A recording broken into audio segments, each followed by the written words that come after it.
নিসর্গ এবং বাঘের বন্ধুত্বের গল্প। ৬ বছর বয়সী নিসর্গ ছিল প্রকৃতিপ্রেমী এক ছোট্ট শিশু। গ্রামের পাশে এক গভীর জঙ্গলে সে প্রায়ই ঘুরতে যেত। একদিন জঙ্গলে হাঁটতে হাঁটতে সে একটা ছোট্ট বাঘের বাচ্চার কান্নার শব্দ শুনতে পেল। নিসর্গ ভয় না পেয়ে কাছে গেল। দেখল বাচ্চা বাঘটি আহত এবং দুর্বল হয়ে পড়েছে। মায়াভরা চোখে সে নিসর্গ দিকে তাকিয়েছিল। নিসর্গ কোনো দ্বিধা না করে নিজের ছোট্ট রুমাল দিয়ে বাঘের ক্ষতস্থান পরিষ্কার করল এবং নিজের ব্যাগে থাকা বিস্কুট খাওয়াল। সেই দিন থেকে তাদের বন্ধুত্ব শুরু। নিসর্গ প্রায় প্রতিদিন বাঘের বাচ্চাটিকে দেখতে যেত, খাওয়াত, খেলা করত। সময়ের সাথে সাথে বাঘটি বড় হতে লাগল, আর তাদের বন্ধুত্ব আরও গভীর হল।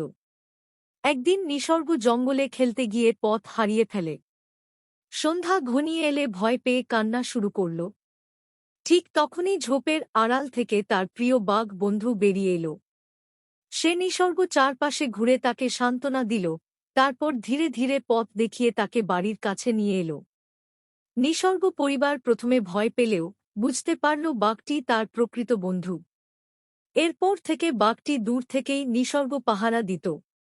এইভাবে নিসর্গ ও বাঘের বন্ধুত্ব প্রকৃতির এক অপূর্ব উদাহরণ হয়ে রইল, একটি শিশু ও বন্য প্রাণীর এক অমূল্য সম্পর্ক, যেখানে ভালোবাসা ও বিশ্বাসের জয় হয়েছিল।